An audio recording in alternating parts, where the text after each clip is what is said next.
the Indonesian National Armed Forces, and Air Force. The President of Indonesia is the Commander-in-Chief of the Armed Forces. In 2016, it comprises approximately 395,500 military personnel including the Indonesian Marine Corps, which is a branch of the Navy, initially formed with the name of the People's Security Army to the present. The Indonesian Armed Forces were formed during the Indonesian National Revolution, when it undertook a guerrilla war along with informal militia.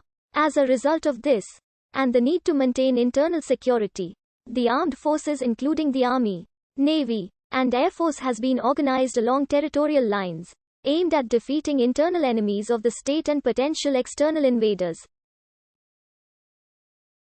Under the 1945 Constitution, all citizens are legally entitled and obliged to defend the nation. Conscription is provided for by law, yet the forces have been able to maintain mandated strength levels without resorting to a draft. Most enlisted personnel are recruited in their own home regions and generally train and serve most of their time in units nearby.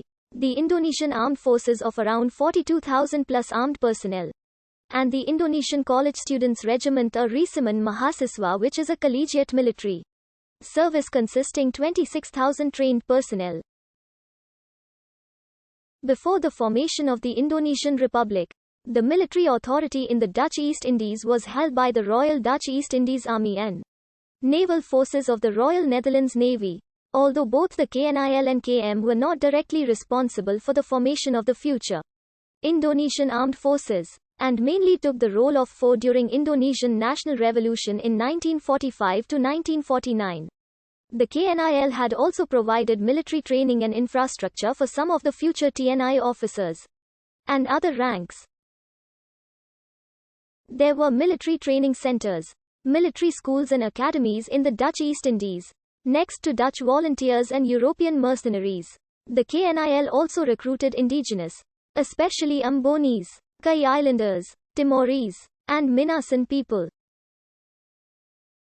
In 1940, with the Netherlands under German occupation and the Japanese pressing for access to Dutch East Indies oil supplies, the Dutch had opened up the KNIL to large intakes of previously excluded Javanese. Some of the indigenous soldiers that had enjoyed Dutch KNIL military academy education would later become important TNI officers, like for example, Soeharto and Nasution.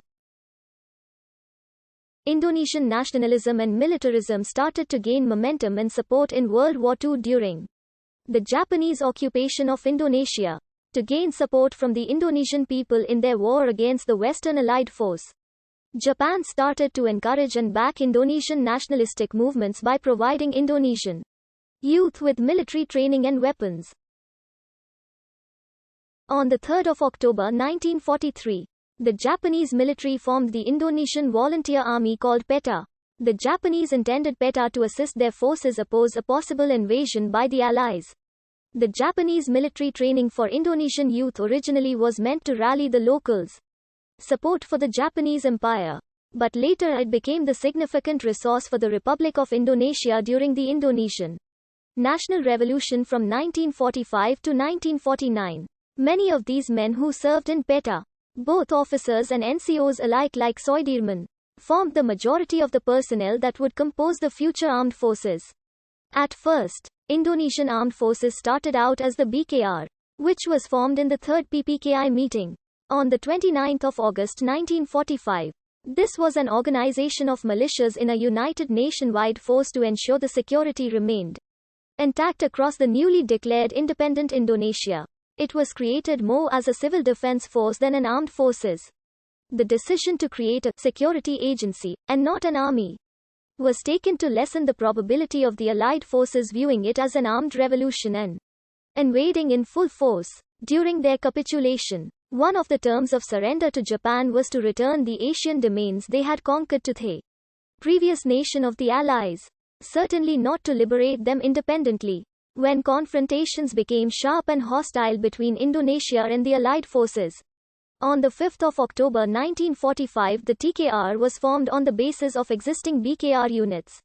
This was a move taken to formalize unite, and organize the splintered pockets of independent troopers across Indonesia, ensuing a more professional military approach to contend with the Netherlands and the Allied force invaders. The Indonesian armed forces have seen significant action since their establishment in 1945. Their first conflict was the 1945–1949 Indonesian National Revolution, in which the 1945 Battle of Surabaya was especially important as the baptism of fire of the young armed forces. In January 1946, TKR renamed as the Tenter Keselamatan Rakyat, then succeeded by TRI, in a further step to professionalize the armed forces and increase its ability to engage systematically in